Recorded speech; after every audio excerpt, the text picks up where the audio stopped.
بكى لبنان 2020 وجوب تسهيل مهمة رئيس الحكومة. إن هذه المعادلة لمصر قد ماتت على يد حزب الله بالذات. We are prepared to strike whenever we choose.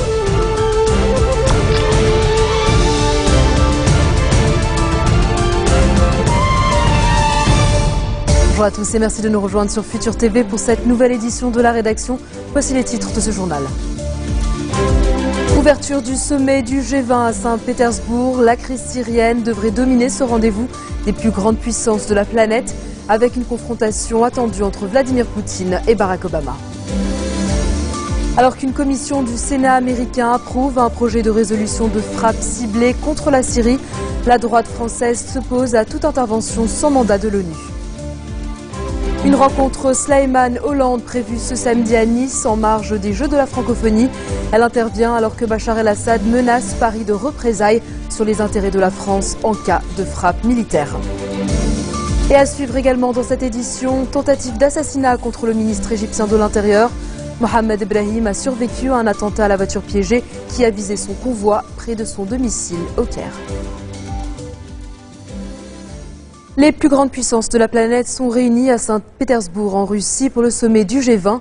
Les sujets économiques devraient cette année être largement éclipsés par le dossier syrien qui divise la communauté internationale.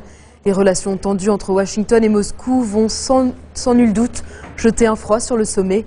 Aucun entretien privé n'est d'ailleurs prévu entre Barack Obama et Vladimir Poutine. Le chef d'État américain ne manquera pas de multiplier les rencontres bilatérales avec ses homologues français, chinois ou turcs pour évoquer le dossier syrien. Alors que les dirigeants de l'Union européenne sont arrivés à Saint-Pétersbourg, reste à savoir quel sera leur poids face au bloc russe et américain. C'est un premier pas vers une résolution autorisant l'usage de la force armée en Syrie. La Commission des Affaires étrangères du Sénat américain a adopté par 10 voix contre 7 un projet pour intervenir de manière limitée contre le régime de Bachar el-Assad. Projet qui ouvre un débat en session plénière dès lundi prochain au Sénat à la rentrée parlementaire. Au même moment, à la Chambre des représentants, le chef de la diplomatie, John Kerry, tentait de convaincre les élus hésitants. Le texte du Sénat prévoit une opération d'une durée maximale de 60 jours et sans déploiement de troupes au sol. La version adoptée précise, comme l'a exigé le républicain John McCain, que la politique officielle des États-Unis vise à changer la dynamique sur le champ de bataille en Syrie.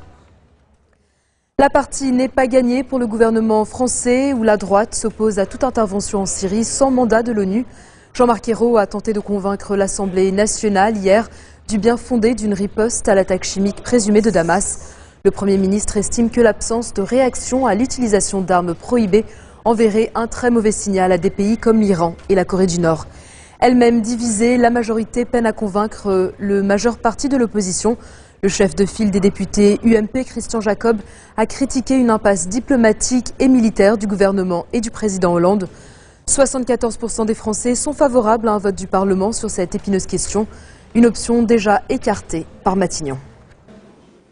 Ne pas réagir, ce serait mettre en danger la paix et la sécurité de la région tout entière, mais aussi au-delà nos propres sécurités.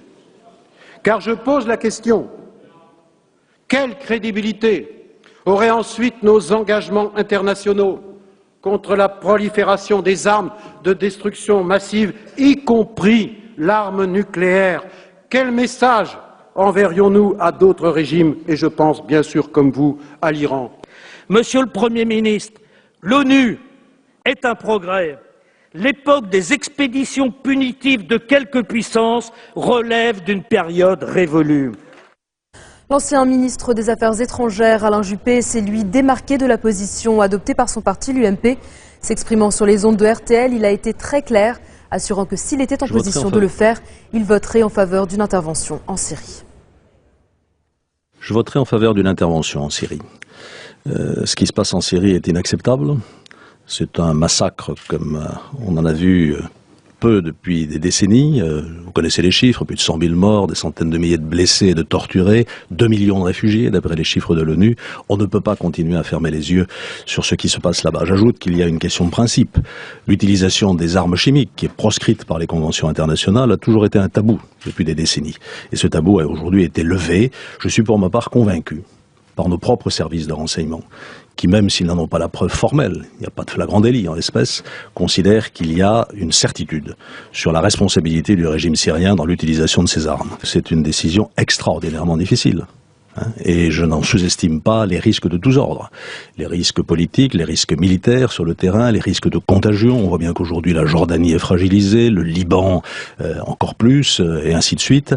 Il y a l'Iran, il y a la Russie, donc c'est une décision qui mérite d'être vraiment pesée avec toutes ses conséquences. Et vous savez, il y a des cas où une intervention militaire déclenche un processus de paix, parce qu'elle fait bouger les choses. Alors sous quelle forme? Moi, je ne suis pas aujourd'hui au gouvernement, donc je n'ai pas tous les éléments d'appréciation. Est-ce que ce sont des frappes ciblées? Est-ce que c'est une zone d'exclusion aérienne? Est-ce que c'est la fourniture d'armes à la résistance pour rééquilibrer le jeu? Ça, c'est aux militaires et aux spécialistes de le dire, mais je pense qu'il faut faire quelque chose. Et ça a été une ligne directrice de la diplomatie française depuis toujours. Pas d'intervention de force sur la scène internationale sans feu vert du Conseil de sécurité, parce que c'est la source de la légalité internationale. Mais on voit bien aujourd'hui que dire cela, c'est ne rien faire, puisque la Russie ne bougera pas. J'ai eu moi-même de longs entretiens avec mon homologue russe, Sergueï Lavrov, pendant des mois et des mois sur ce sujet. J'ai essayé de tout faire pour le convaincre qu'on ne pouvait pas continuer à soutenir Bachar el-Assad, et pour l'instant on n'y est pas arrivé. Je vois mal Poutine au G20 changer de position. Et donc se retrancher derrière le feu vert du Conseil de sécurité, c'est en réalité se rendre complice de l'inaction.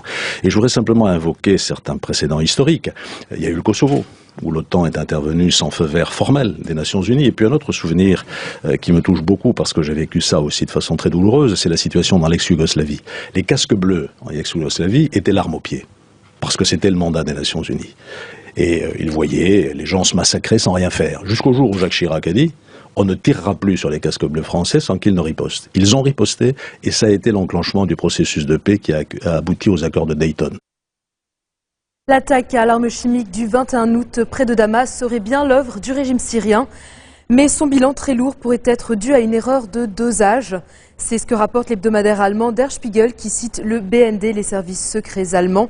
Pour le BND, seuls les experts du régime Assad disposent de substances comme le gaz sarin, sont capables de le mélanger et d'en faire usage grâce à de petits missiles. Le chef des services d'espionnage évoque également une conversation téléphonique intercepté entre un dirigeant haut placé du Hezbollah et un diplomate iranien. Selon le Der Spiegel, le responsable du Parti de Dieu a attribué l'attaque au président syrien, estimant que celui-ci avait perdu le contrôle de ses nerfs et commis une grave erreur en donnant l'ordre de procéder à cette attaque chimique. Michel Sleiman va rencontrer samedi à Nice son homologue français François Hollande. Le sommet franco-libanais prévu en marge des Jeux de la francophonie intervient alors que Bachar el-Assad a menacé Paris de répercussions négatives sur les intérêts de la France en cas de frappe militaire. Des menaces qui pourraient se traduire par des actions contre des ambassades ou des ressortissants français au Moyen-Orient, particulièrement au Liban, mais aussi contre le contingent français de la FINUL basé au sud Liban et qui compte quelques 900 soldats. Beyrouth s'évertue à conserver une position de neutralité face au conflit en Syrie, mais le pays est très profondément divisé entre le Hezbollah et ses alliés qui soutiennent Assad et l'opposition qui, elle, soutient les rebelles syriens. Sami Ismaïl met en garde le Hezbollah contre toute intervention en cas de frappe occidentale contre le régime syrien. Le député Kateb estime qu'il est interdit pour le Parti de Dieu d'intervenir dans le conflit parce qu'il impliquerait le Liban et les Libanais dans une catastrophe dont il sera difficile de sortir. Selon Ismaïl, le danger vient d'une opération du Hezbollah qui entraînerait tout le pays dans la guerre en Syrie, parce qu'impliquer le Liban à travers des opérations contre Israël ou d'autres pays signifierait la destruction du Liban. Dans un instant, nous ferons le point sur le reste de l'actualité locale et la promesse de Tamam Salam de ne pas renoncer à la formation d'un gouvernement.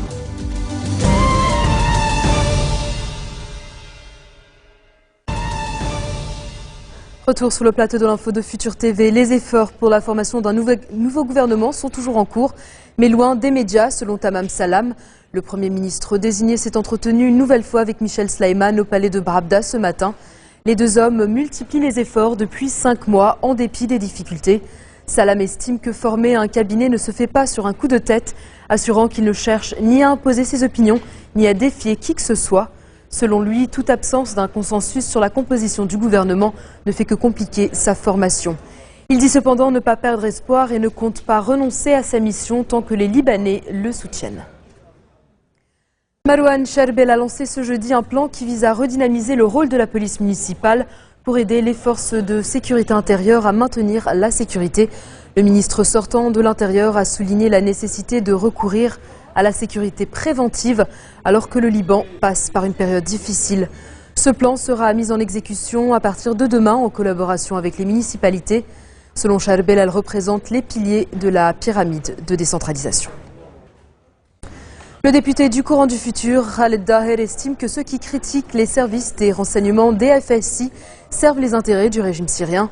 Il a accusé les armes de la résistance de terroriser les Libanais et Tripoli et de collaborer avec le régime syrien pour commettre des assassinats. Selon Daher, toutes les personnalités et les associations qui reçoivent de l'argent de la Syrie et d'Iran veulent porter atteinte à la sécurité du Liban.